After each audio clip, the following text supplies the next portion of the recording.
Looks like we're on. Good evening, everybody. Thank you for joining us tonight for a public meeting hosted by the Longtom Watershed Council. I hope everyone's summer is going well. My name is Rob Hoshaw. My pronouns are he, him, his, and I am the operations director and also currently the interim executive director for the council. I wanted to point out that we're trying something new this time. We're testing out the automated closed captioning feature on YouTube. So you should see that at the bottom of your screen. And we're trying to make our presentations more accessible to folks who might be deaf or hard of hearing. Before we get started, I wanted to take a quick moment to acknowledge that the Longtom Watershed lies within the traditional homelands of the tribes and bands of the Kalapuyan peoples.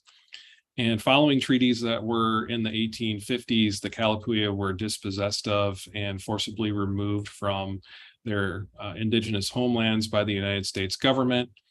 And today, many of their descendants are citizens of both the Confederated Tribes of the Grand Ronde and the Confederated Tribes of Siletz Indians.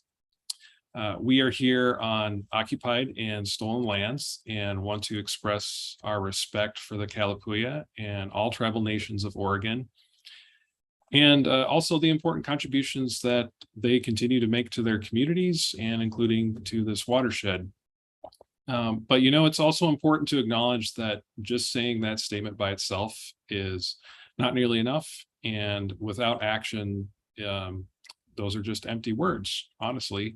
And as an organization, we have the responsibility to uplift and support the sovereignty and self-determination of tribes and indigenous communities, and also in helping to reduce barriers for indigenous people to connect with the landscape that they have been and are excluded from. One way that we can do this is by exploring and facilitating opportunities for more Native people to not just participate in, but lead restoration and stewardship efforts in the Longtom Watershed. We still have a lot of work to do, and it's a commitment that we are working towards upholding every day. And we ask that you, as the community, help hold us accountable to that.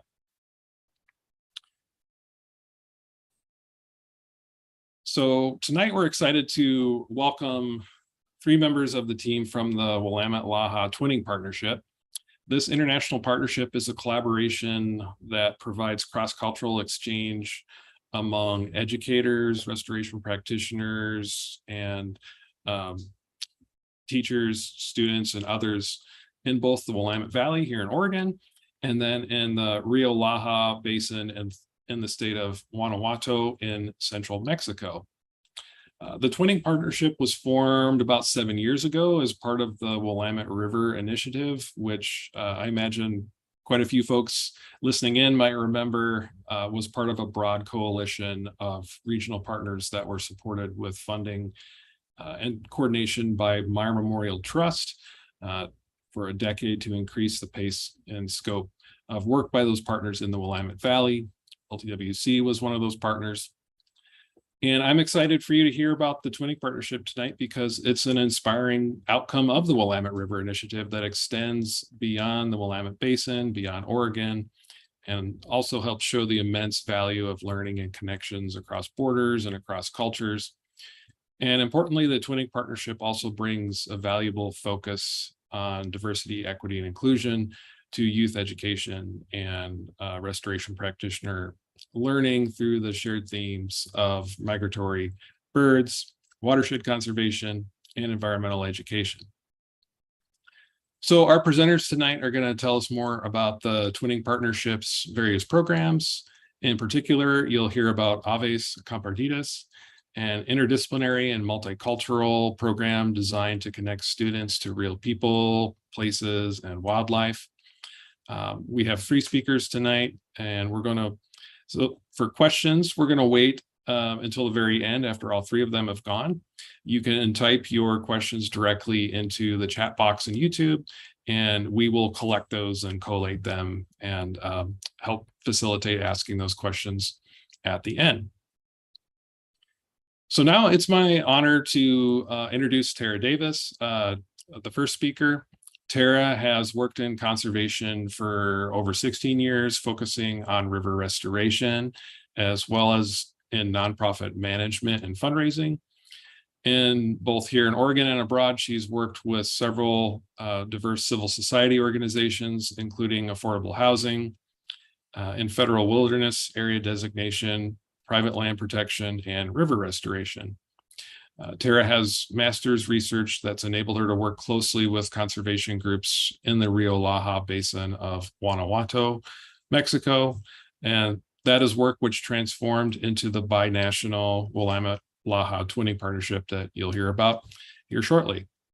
So hola, Tara, gracias to you for being here. We're excited to have you, and feel free to add anything else that you'd like folks to know about yourself.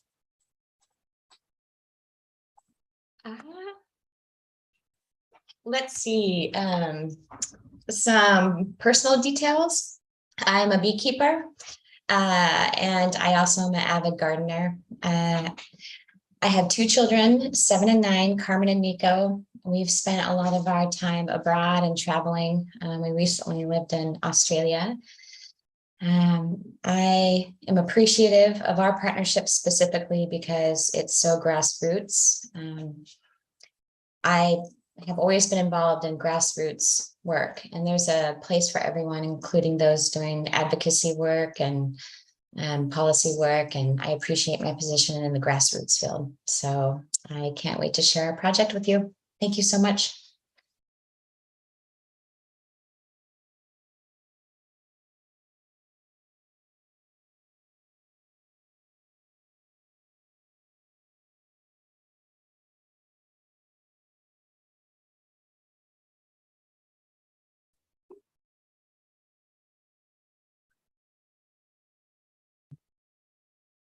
Tara, are we switching to Dione next? I can go ahead and start the presentation, or do you want to go ahead and have Dione describe? Oh, no, go ahead. I just was double checking. Yeah, I think if you want to introduce Dione before she presents, that'd be awesome. And then also Augustine. Yeah, sounds good. Hola, Dione. Dione Mejia is one of the program instructors for the Willamette Laja Aves Compartidas program. Dione is a first-generation Mexican-American from Southern California, where she earned both a bachelor's and master's in ecology at the University of California, San Diego. Currently, she works as an ecological education coordinator for the Institute of Applied Ecology up in Corvallis. She is a lifelong lover of insects and has studied arthropods that inhabit rotting cactus in the Sonoran Desert, dung beetles in Costa Rica, and pollinators in the Oregon Coast Range. And then last but not least, Augustine Madrigal is stepping in tonight for Jalil Aragon, and we're excited to welcome him. Augustine is the director of Salvemos al Rio Laja and the leader of the Laja initiative, as well as the formation of the Willamette Laja partnership. Salvemos al Rio Laja has performed large-scale watershed restoration in high-priority zones of the Laja Basin. And Augustine has close relationships with Laja's rural communities to deliver cooperative conservation and economic development. Gracias to you both for being here. Really excited to hear from you all. Thank you. Thank you. Thank you. I'm ready to share the screen. I just need permission for that. Oh, yeah. Sorry about that. Oh, that's okay. Okay, it should be popping up now. Okay. All right. Let's see.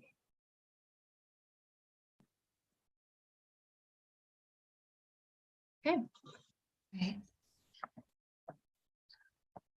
All right, folks, here we go. You got the introductions, and it's too bad Halil's not here. I'm excited that we're joined by our new staff, our new Aves Compartidas coordinator, Karina Zaire, and she's here to observe and learn more about the partnership as well. So I just wanted to welcome Karina. Like many other partnerships, we have so much support. Meyer Memorial Trust was the initial major funder and continues to fund the project. Gray Family Foundation, incredible. Oregon Community Foundation as well. We also have partners, quite a number of smaller contracts and funders in the Portland area. And then I should just point out that University of Oregon puts in a tremendous amount of in-kind time for the Aves Compartidas program. So with that, we'll move on to our first slide. So a quick outline. We'll start with a quick background, pretty brief, so I can give time for other folks on the Willamette Laja partnership and how it was originated. I'm so glad that Augustine is here because he's basically the co-founder. Him and I worked really hard since 2013 to bring this together. We'll move into diversity, equity, and inclusion and conservation. Aves Compartidas Youth Education, which Dione will present. Her and I will both speak to our university partnerships. Then we'll move into Augustine's discussion of the incredible watershed restoration and community work happening in the Rio Laja. And then we'll welcome any questions at the end for about 20-30 minutes. Okay. So just to start preparing you for the presentation, we ask that you do a bit of an exercise, and we'll revisit this later, but it might pertain to your question at the end. So during the presentation, could you please think of just one way even that you and your community can work towards transboundary and cross-cultural habitat conservation? Because as many of us know, this is so important, especially for migratory species. So, you know, it could be donating, it could be volunteering, it could be participating in our program or another program. So just thought-provoking as we move forward. So we have 4 major programs. The first program and our original program is watershed restoration and conservation. We connect practitioners cross-border between the 2 basins to learn from each other. Our second program is youth education, Aves Compartidas, which is our major program right now. We perform community outreach and education at events, and we're also reaching out to private native plant nurseries, which is becoming really rewarding to partner with private industry. And then the university partnerships is growing exponentially, and we have interns and service learning projects. So this is the Rio Laja, and Augustine will speak more about the specifics later, but I just kind of wanted to show you the map. On the top left, you'll see the entire Rio Laja, and we're actually more focused with the partnerships in the upper basin because of their large reservoir. The upper basin still is fairly ecologically intact, and so there's a lot of restoration potential still to be had. And so funders throughout Mexico and internationally have been focused on the upper Laja. The Laja is semi-arid, and it's high altitude. You would think it's so different than the Willamette, and it is. However, they have expansive floodplain habitats. They also have upland oak woodlands and also, you know, grasslands and a lot of the same habitats that we have here in the Willamette. Wetland habitats is crucial for their ecological system, like here. So the next slide. So we all are familiar here for the most part with the Willamette Basin. And what you see to the right is kind of an older map of the Willamette, and all the different dots represent restoration projects and outreach projects and monitoring projects. Obviously, so much work has gone into the Willamette, especially since the special investment funding from OWEB. So actually these, you can probably multiply these dots by about 4 at this point. It's incredible the amount of restoration. In the Laja, there's been extensive investment as well. And one of the reasons we partnered with the Laja is because not only do they have a lot of different kinds of watershed groups doing work, but they're doing landscape scale restoration similar to the Willamette. And so their map looks a lot like ours. Go ahead. Because we have a lot of the same resources and ecology, only they're semi-arid and we're obviously more of the floodplain habitats. We do a lot of the same kind of work. We're grading stream beds just as them, only they use different kinds of materials than us. We all do repairing restoration, only they're focused on just slightly different species, but willow is one of the main components there. Stream bank stabilization, they use willow. We use a lot of different techniques, including engineered techniques. Livestock exclusion is just as important there as it is here. And then oak forest restoration and regeneration. They use terracing, for example, to catch the native vines in the seed banks, whereas we're using, controlled burn and dug fir removal and just different kinds of ways of regenerating the oak woodlands.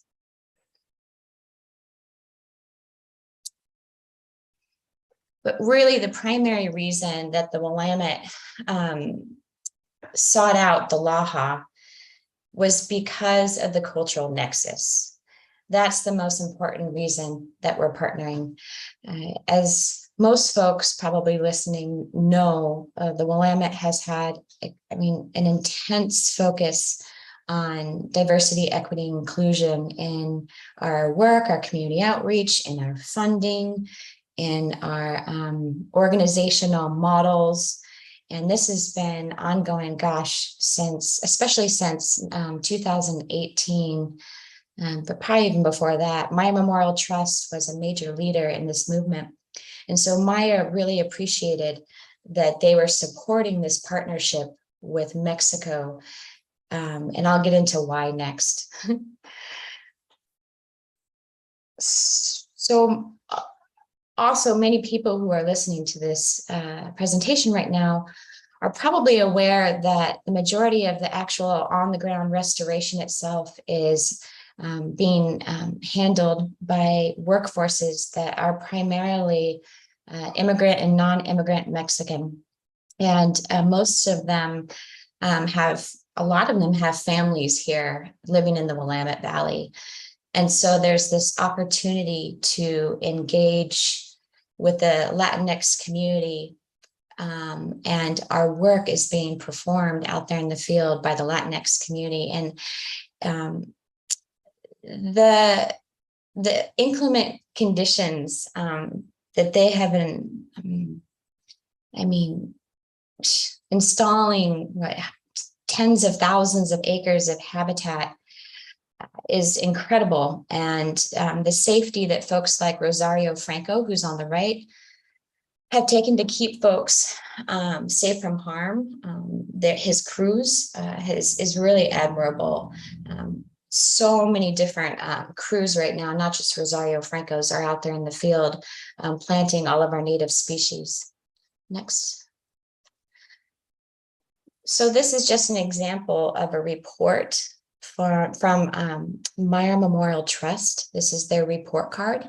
And you'll see on the left, this is actually the project that I managed on the Calapooya River. And there's our workforce, Rosario's crews, crossing this log on this huge river to be able to plant plants. And I was impressed that they put this photo in the report card, because it says labor-intensive actions such as invasive species removal and revegetation throughout the Willamette support a diverse workforce of several hundred people. Yeah, I'd say. So the next slide, please. And then there's this OWA report talking about accomplishments. This is also, ironically, the project that I managed, the Calapooya.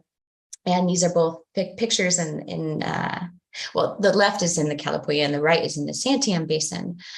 And it's showing the removal of blackberry in inclement conditions. And on the right, the restoration crews scaling down a very dangerous eroding bank. And so it's interesting to me, and it's heartfelt to me that the accomplishments are showing the Latinx crews out there, honestly, at times risking their lives to get this work done. So again, this is why we're partnering with Mexico instead of some other place in the world. Next. And so there's this opportunity to not only engage Rosario and his crews, which we've done trainings with his crews on ecological systems and habitat and migratory birds. There's this opportunity that we found to engage the youth, many of whom could be these workforce family children. And so our focus on the community engagement really began in 2017. Next slide. So we kicked off in 2015, and our first big meeting was in 2016. And this is really where we came up with our initial strategy. And it was a get to know you. This is where we developed our friendships, our relationships, our focused on peer-to-peer restoration learning. We're learning about how you use cobble to grade streams and all these different materials. There's me on the bottom right showing them photos of restoration occurring in the Willamette, so that we do this cross training and understanding of each other's work. And then, of course, we had a number of planning sessions in 2016, but I would definitely say it was a relationship building year. Next. In 2017, we invited 6 folks from the Laja to visit with us. The majority of them were watershed restoration practitioners again. However, we did have one university professor on board. And during the 2017 trip, Carlos Ortega, who has since passed in a very traumatic, quick incident right after this trip, he brought to our attention the importance of engaging youth, and that includes elementary school, high school, and especially university students for professional training. And in his honor, we have moved as quickly as possible after 2017 in the direction of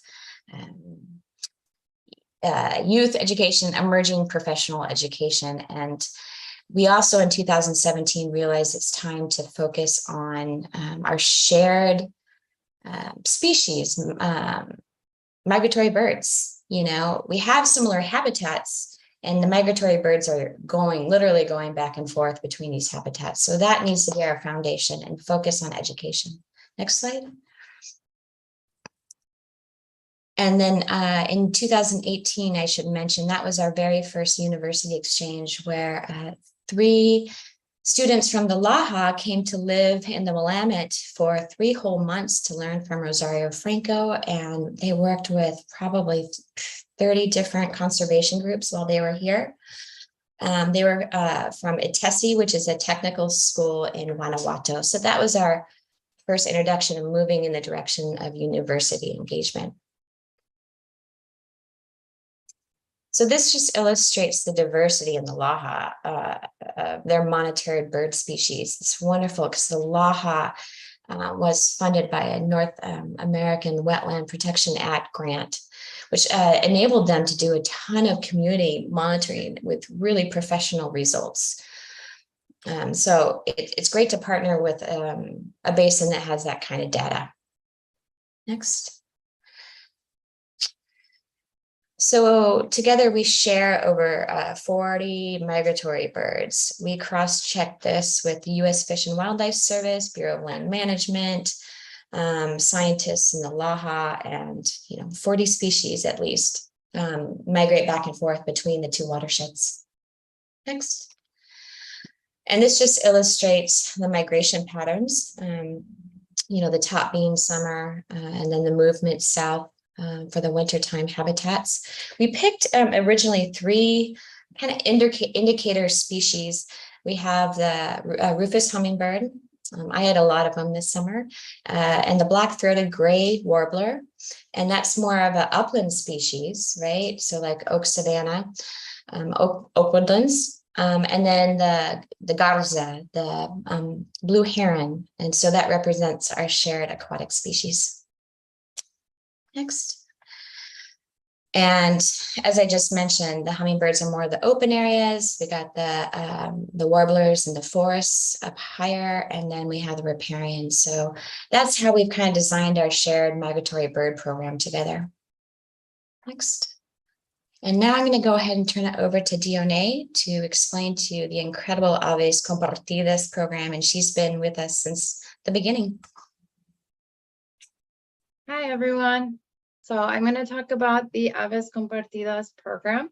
So this program, you know, in the sequence of what Tara has been talking about, this program began in 2018.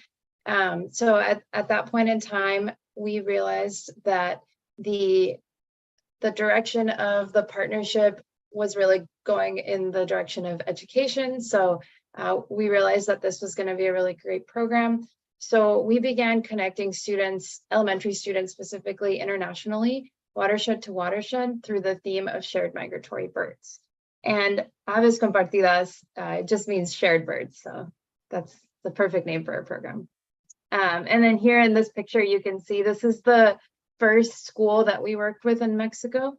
And you can see the artwork that they made with their hands. Each student put their hand on the sheet, and then each of those hands represents a bird on a tree. And so this program, I think it's a really innovative program because it hits a lot of components that teachers in the schools that we work with in particular have told us that they really appreciate. So for example, they have told us that they like this program because it gives elementary students real world experience and cultural connections. So they're learning about Mexico and they're learning about these migratory birds, but it's not something like in a book, right? It's something that they can actually understand. Like when they see the bird, they can understand, oh, that bird came all the way from Mexico and other countries all the way far south, and it's maybe going past Oregon to go up to Alaska. So it's just a really interesting way for students to learn and make connections. And then kind of going along with that, it's really, so we're focusing on dual language immersion schools. So schools where students are learning Spanish half of the day and English half of the day. And the program is all mostly conducted in Spanish. And so this is really good for students as well because it allows them to use those Spanish skills in an authentic way, writing letters to students in Mexico and connecting. It's also really interdisciplinary, so we have all kinds of themes. It's obviously science and nature, but we also do writing, which helps them strengthen their writing in Spanish, and we do art and culture. And then we are now kind of wanting to focus more on climate resilience, because even though it's uncomfortable to talk about, I think that it's important for children to understand that we are going through climate change right now, and that that's going to be a big part of their life. And so that's something that we all have to deal with now. And then this program has been co-created with teachers and our partners in both basins, and then also now with university students. So these are the participating schools. As of this year, there are 10 schools that are participating, 5 in each basin. I can just show an interactive map quickly, which hopefully is still sharing here now that I've clicked this other link. So you can see on this map, you know, here we are in Oregon. And so these points here represent the schools in Oregon. And then if I zoom back out, we go down to Laja. Guanajuato is right in the middle of Mexico. And then you can see the schools there as well. Okay.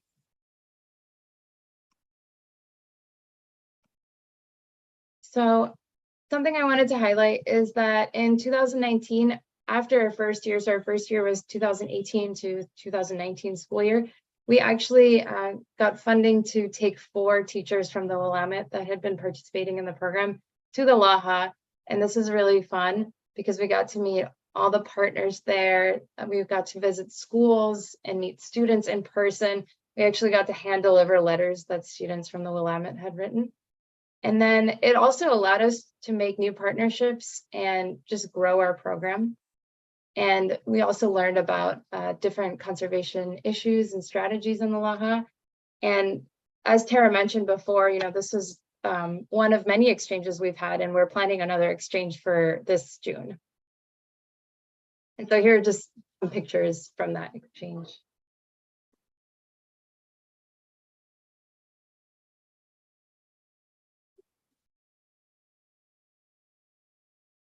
Okay, and now I'm going to talk a little bit about the curriculum for the Aves Compartidas program. And I'm going to share photos from the 4 years that we've been doing this program.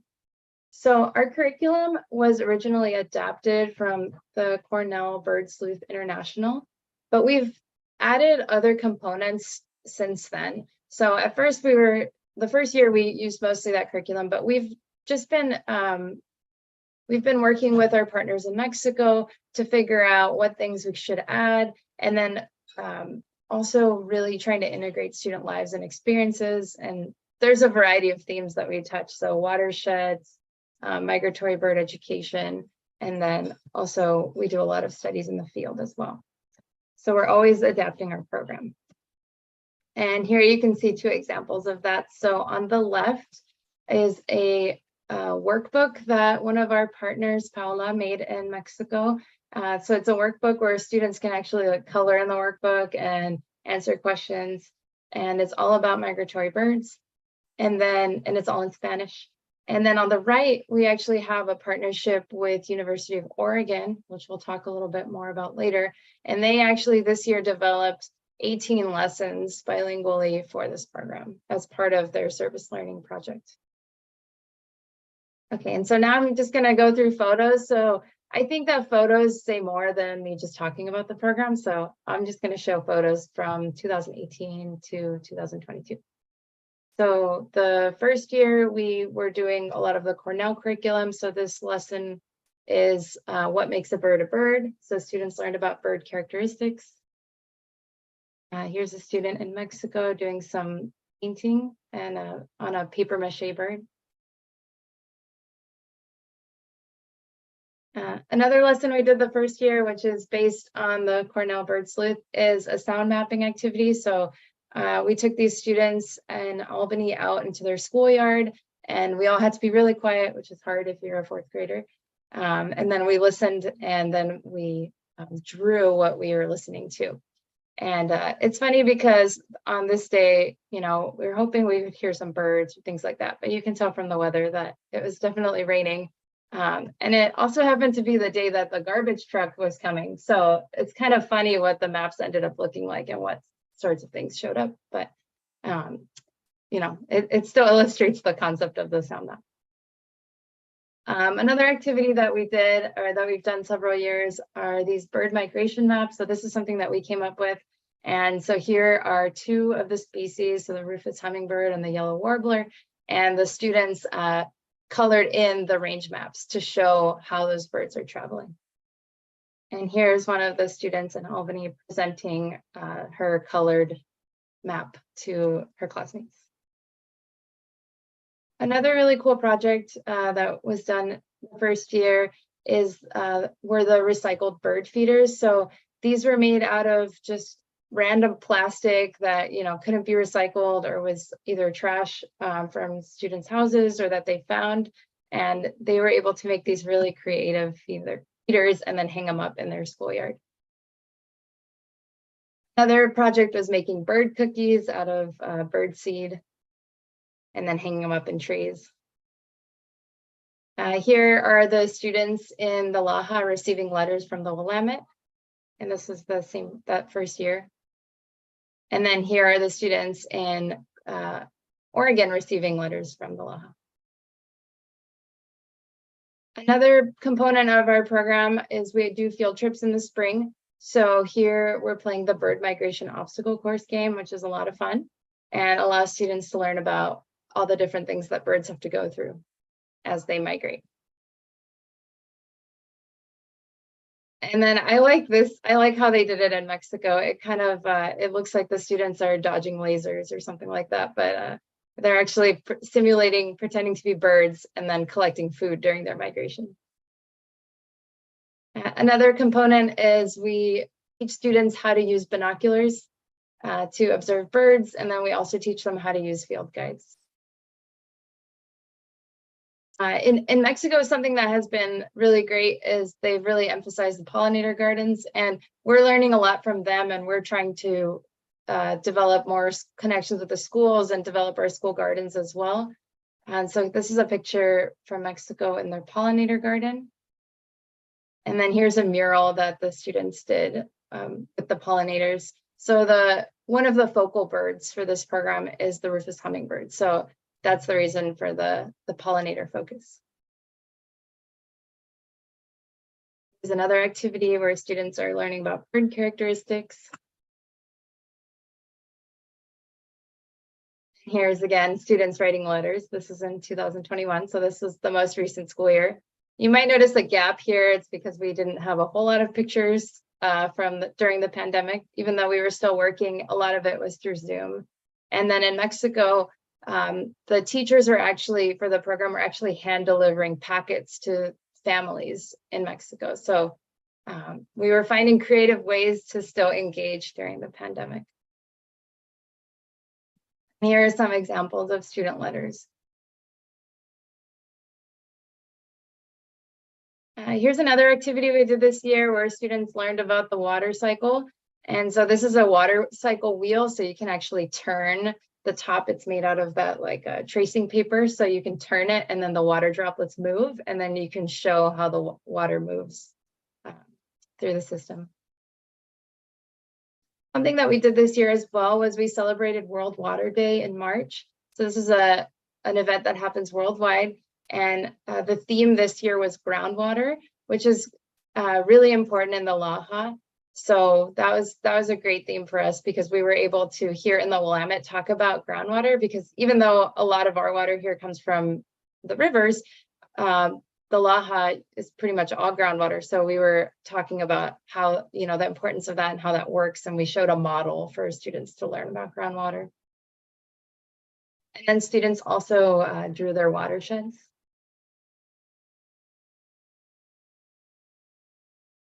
Another event that we've been celebrating for a couple years is World Migratory Bird Day, which happens in May annually.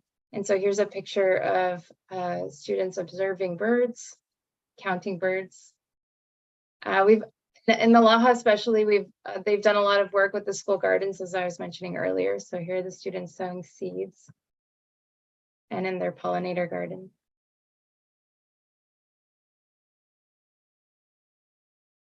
Then this is a picture from Conservation Week this year. Here's a whole school of students out in the field. Then we've done a lot of field trips. So this field trip was in Milwaukee with Candy Lane Elementary, and we actually went to a restoration site just 2 blocks from the school. This is a site that's managed by the North Clackamas Parks and Recreation District.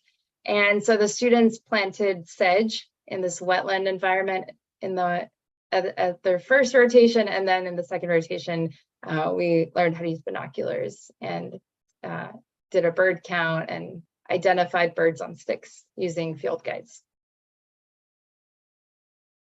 There's another bird watching picture. This one was on campus. Okay, and then I've also put in these videos that we've showed. The students in the Laja and in the Willamette have created videos where they're saying hello to their partner schools. So I've included these videos. So this one is from the Laja.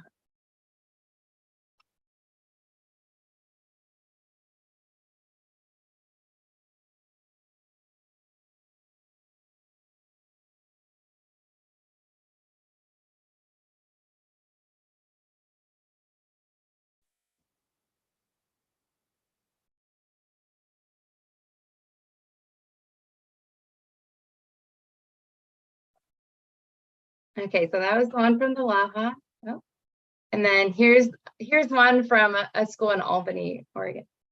And then in the background, you can see some art that the students made. So each student made like a piece of the bird, and then we put them all together. So it made this really cool mosaic bird.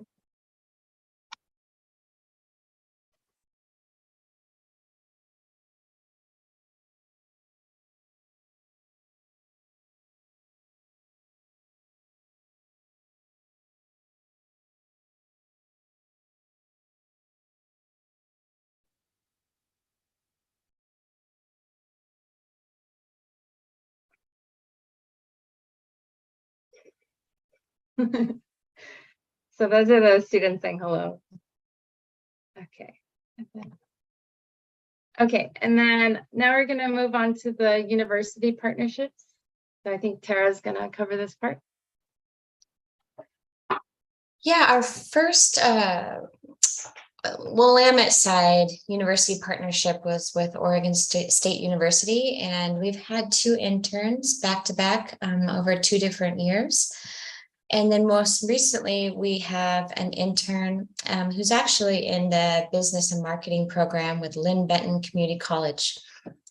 Then the University of Guanajuato is now on board with 1 intern who's completing her thesis. She's an environmental engineer. She's completing her thesis by doing water harvest catchment systems at schools in both the Laja and in the Willamette. And then Portland State University is coming online with their Lewis Stokes Alliance for Minority Participation, or LSAMP. And we have at least 1 intern coming on in the fall, but this is a long-term partnership with PSU to help us really gear up, set up for our Portland metro area outreach and such. DNA will another partnership that we've done with universities is a service learning project. So with the University of Oregon, we're working with their environmental leadership program, which is a really cool and unique program. Maybe some of you might know about it, where students are in cohorts and they're able to participate in programs with organizations in the community. So there's like a restoration group, and then we're specifically working with the education group, environmental education. So we've worked with 2 cohorts, so this year and last year, of about 10 students, and they've participated in our program by actually teaching our curriculum at a dual language school in Eugene. And so I have a few pictures of that to show here as well. So this is a picture from this year of the students at River Road Elementary School. And then here are some pictures of them teaching the students outside. So they tried to do most of their lessons outdoors and get kids outside. And then here's a picture of the students presenting their final presentations at University of Oregon. Okay, and I think this part is going to be Agustin.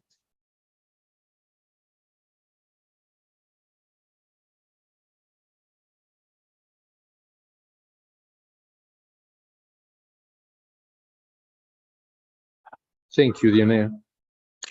Yes, well, as you can see in the presentation, we have been working since many years ago in restoring habitats. Those habitats are mainly because we have this compromise with the migratory birds. One of the most important projects we have since more than 20 years ago is restoring and conserving habitats with the participation of the inhabitants of the rural communities. We do this work with some other NGOs, not only us. We are Laja. There are some other like Cuerpos de Conservación. In this picture, you can see the kind of terraces and the river restoration work we have been doing since many years ago. Next one, please. Yes, and we also participate in different places. In many of the places you saw where we are teaching in the schools, working in the different schools. In these schools where we are having environmental education programs, we have also the restoration projects. For example, this is a protected area from the state of Guanajuato, known as Peñalta, is in the north of the state, more northern than San Miguel de Allende. And this is one of the places we are working also, not only in restoration work, but we are also doing monitoring and monitoring birds. Next one, please. Well,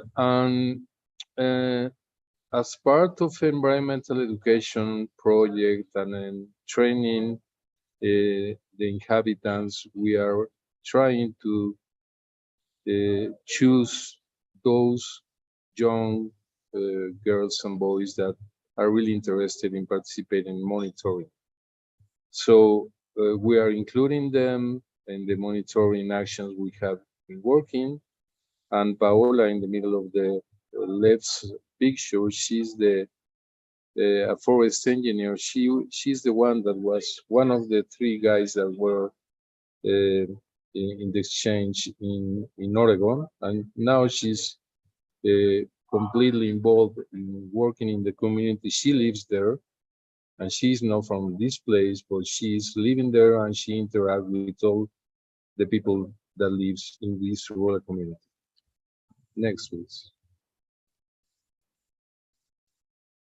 And well, we also have some partners that, as Charco Ingenio, they have these botanical gardens. Those are nurseries with native plants that are from the semi-deserts, from the desert of the central Mexico.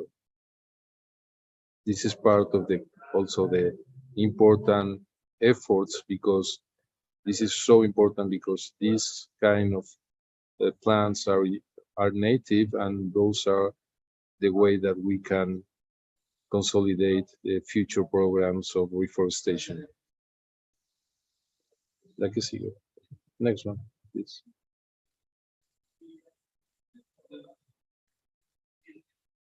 I think Dione,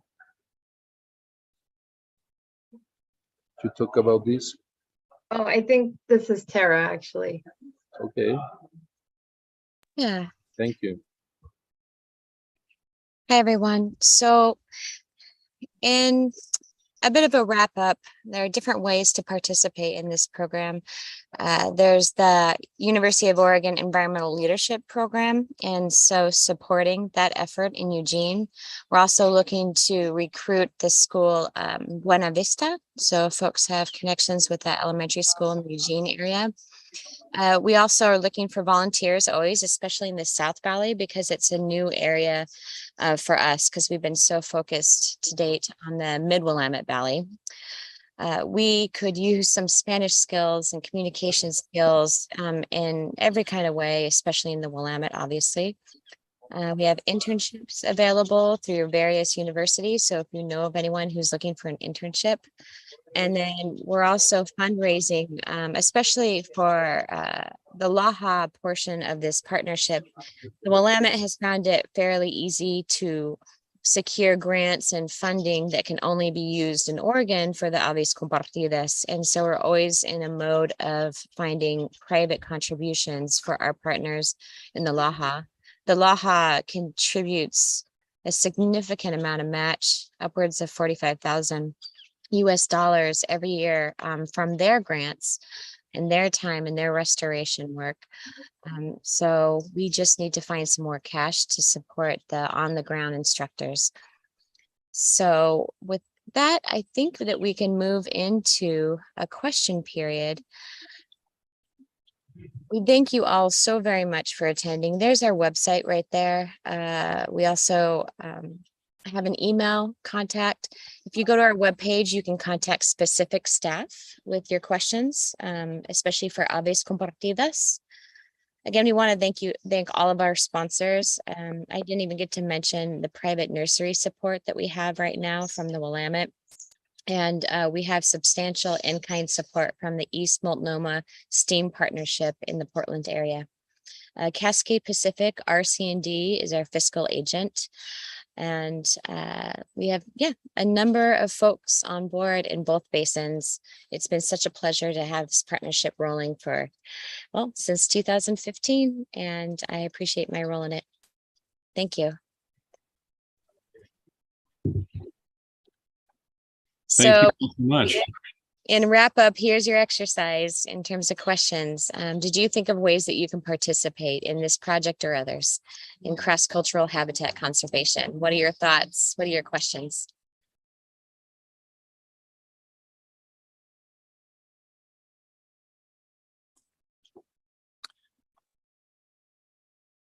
Thanks, Tara and Dione and Augustine. Yeah, in terms of your question, I think a couple things might be keeping your cats indoors, planting natives in your backyard that could be used by migratory songbirds.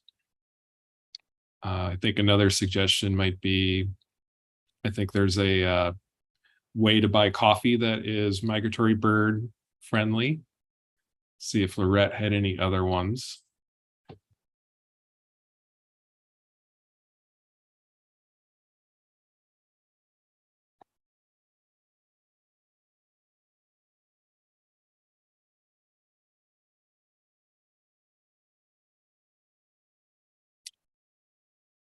Yeah, did you all have any other thoughts on that? I think that's a great question to pose to people.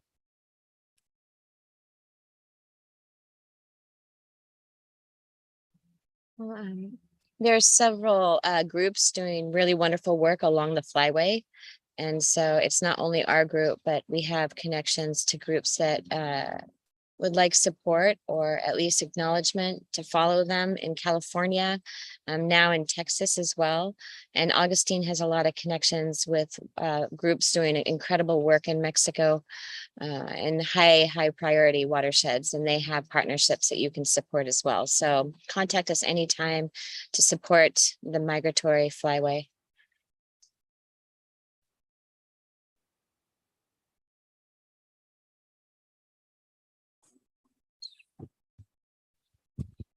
Would you like us to open it up to other questions? Sure. Yeah, so first of all, I just want to say that I loved all the photos and the artwork and the activities you shared. That looks so much fun, and fourth grade me would have absolutely loved the filling in the maps with the range maps. I'd probably still really enjoy doing that. That was really cool to see. I am curious how the, especially with the university side of things, have you been able to track some of the older students, and especially students of color, who might say, oh yeah, I want to go on and pursue a career in conservation or environmental ed or environmental science?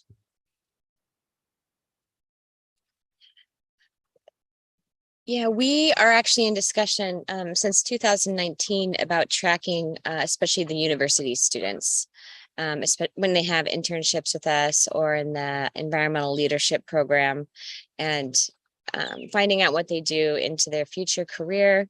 And also, even when we have interns, we try to, if they want to, retain them and their services into the future. And yeah, Paola is still on board, and we have other folks that might be interested in staying on board. So it's that retention in the program. We do want to start tracking at the youth level. Dione and I have talked a lot about this. And because of the pandemic, our evaluation process didn't happen. It hasn't been developed, but we probably have an intern coming on this year to help us develop that tracking now that the pandemic has lifted and folks are back in school, and we can track that sort of thing. Nice. And kind of in a similar vein, I loved you sharing the letters back and forth between students in Guanajuato and the Willamette Valley. Have you heard of students developing kind of a lasting friendship with folks and continuing on to write each other after they've gone through that course?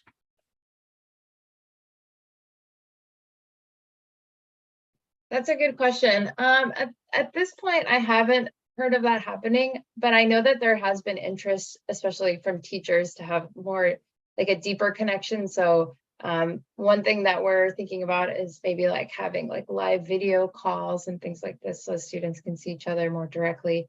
But yeah, that's definitely, that's something that I would be really excited about if students continue the connections. Yeah, that would be super cool to see. Another question that came in. So approximately how many school children are involved in the education programs on both the Willamette Valley and Mexico sides? Okay, so in the Willamette Valley right now, with the schools that we're engaging, it's about 500 students. Wow. And then in the Laja, I would say it's a little bit less than that because their schools tend to be a little bit smaller than ours, especially some of these rural schools. They tend to be, you know, just really small. Yeah.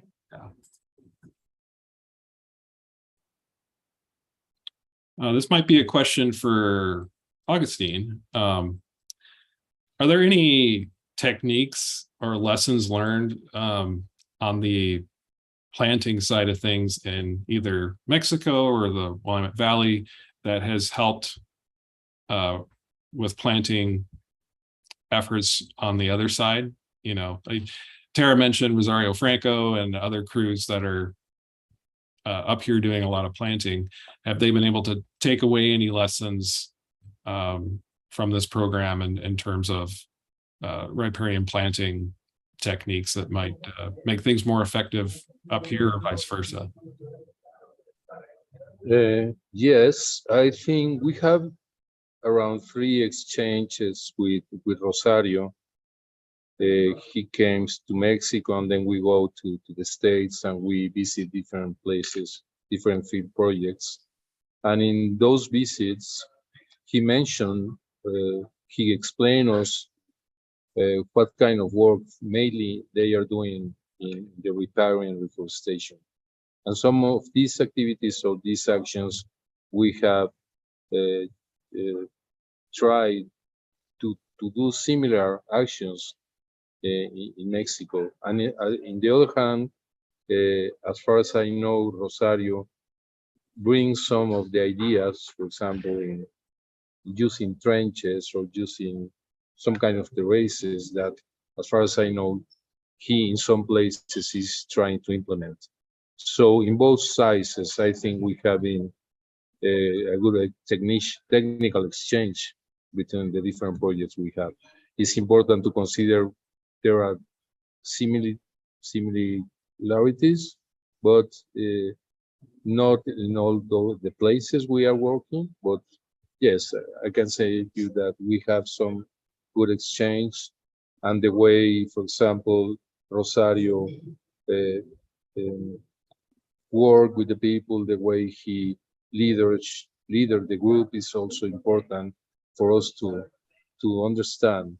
And this is not only a field technician, it's also a social kind of work, you know, and this is really important. Mm-hmm. Yeah, and speaking of Rosario and the Latinx crews, I appreciated you bringing up just how much they've impacted the restoration work here in the Valley, Tara. And you mentioned how they are working through all sorts of conditions and weather patterns, and it sometimes can be a rather dangerous job. And if I'm not mistaken, I think several of those crews serve on the wildland firefighter crews during the summer, and they really provide a huge service to the area in that regard too. So do so much important work for the Valley.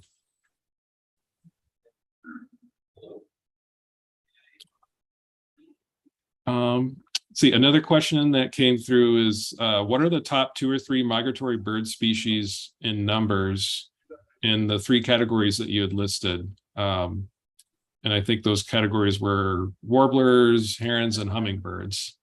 So are there 2 or 3 species within those categories that are kind of the top two in terms of numbers? I'd have to look at our data in terms of actual numbers, but Dione, you're familiar with how you've been expressing the diversity of birds to the students, and how you're thinking on how we share our birds and commonalities has shifted over the last couple of years.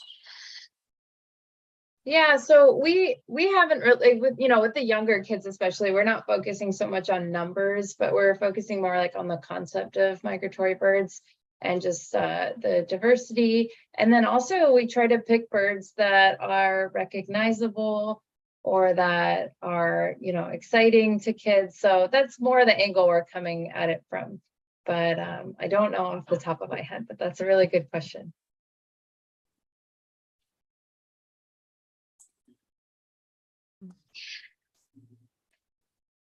If it's all right, I just want to again acknowledge that Karina is here, and if she's listening, I would love for her to jump on, because she's also gonna shape the future of our aves compartidas in very big ways, and hopefully she's there. Yeah, there she is. Yes, I'm here. She has a lot of ideas on how this might evolve into the future.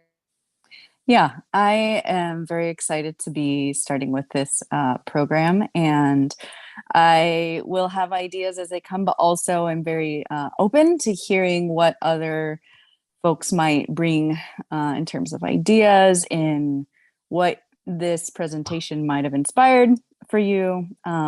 So feel free to reach out to our program for sure, and glad to be here. Yeah, glad you're here, Karina. Thanks for the introduction. And that's a nice segue into the last question we had, is just kind of what's next for the program now that you've been together for a handful of years and you've seen some really great programs and successes come out of this. What are the next handful of years have in store? Or are there exciting opportunities on the horizon that you're looking forward to, or what does the future hold? I can speak to that question on a Willamette Laja partnership level, and then if others want to jump in on the Aves Compartidas program specifically, we are due for another strategic plan. And if you look at our website, you can find our survey that we've been sending out to all of our stakeholders, that folks can give us input on how we've been doing and their ideas for the future. And so that's kind of our first process, is getting as much survey information as possible. Then we're going to synthesize that with our strategy team. And then hopefully, we plan by June 2023 to meet in person and approve our strategic plan. So Rob, yeah, you know how it goes, that planning process. So to say exactly where we're going to land, I'm not sure, but I obviously Aves Compartidas, we will continue to focus on, and a focus there will be a diversity of funding streams and not reliance on just 3 or 4 different major grants. That's already starting to happen, but now that we're working in Portland, I think there's so much more potential to diversify funding. The university partnership has taken off so quickly. I think it's so viral that we actually have to kind of think about how we want that to grow cohesively.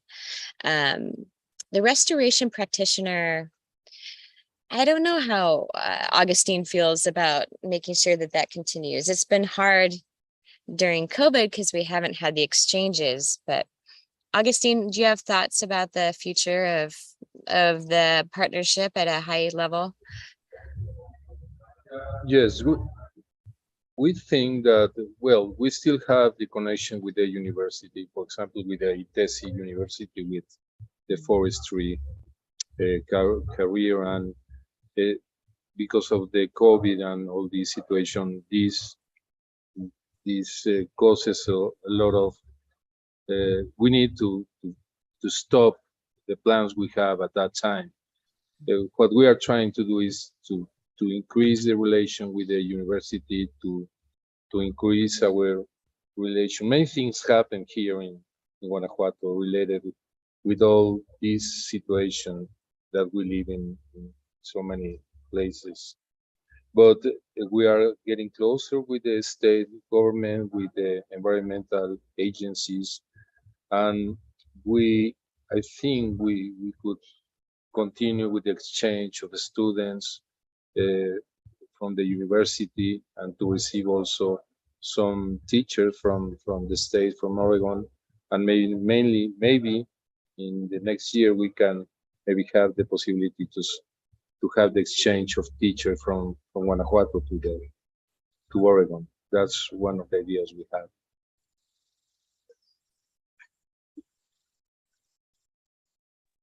One more thing I just want to add, I think I mentioned it earlier, but especially one of the themes that we want to start incorporating more is climate resilience, because we really feel like, we really want to give students actions that they can do, and we want them to be able to find passion in these things and make them feel like they can actually do something about the things that are happening in the world. So that's a really important focus for us moving forward. Yes.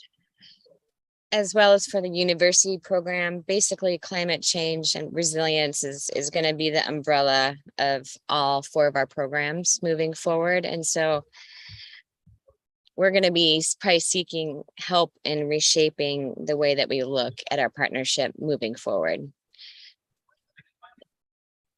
It's exciting. So.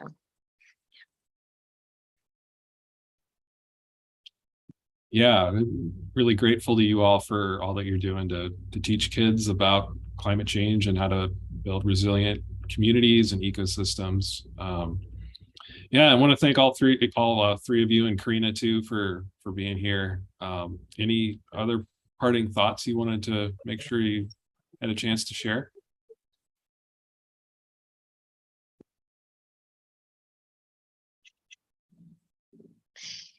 Well, knowing the Longtom Watershed Council, I wish you all so much success in all your conservation and all your restoration work. You all have worked so wonderfully together as a team. You secure so much support from your community and from your funders. So continue on, and I'm impressed. You guys are great. Thank you. I appreciate that. Yeah, thanks for sharing such an inspiring story about crossing cultural boundaries and getting kids excited about birds and insects and science and being bilingual and learning about other cultures and having opportunities for not just youth, but adults and practitioners to learn from each other and gain relationships. It's such a value that you're bringing well beyond both basins and in Mexico and the United States. So thanks for all your amazing work. Thank you. To you. Thank you. Thank you so much. Couple real quick announcements before we go. So this video will be up in perpetuity actually on our YouTube channel. So you can go there at any time, youtube.com/longtomwsc. And you can also go check out the Willamette Partnership folks and learn more about them, support them at willamette-laja.org. That's their website. And remember that our 25th anniversary celebration is coming up on Saturday, September 24th. That's 1:30 to 4 p.m. at Richardson Park along Fern Ridge Reservoir. This will be a really fun, casual event with live music, trivia, a dessert auction, and mostly just lots of time to reconnect with neighbors and old friends and community members who you might not have seen for the last couple of years as we've kind of been mostly doing the virtual thing. So it'll be good to see people in person. You can register online at longtom.org/celebrate25, and really looking forward to seeing many familiar faces and new faces there too.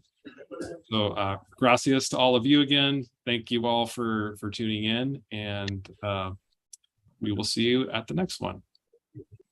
Thank you. Ciao. Yes. Thank you. Gracias, amigo. Gracias. Gracias. Thank you. Gracias.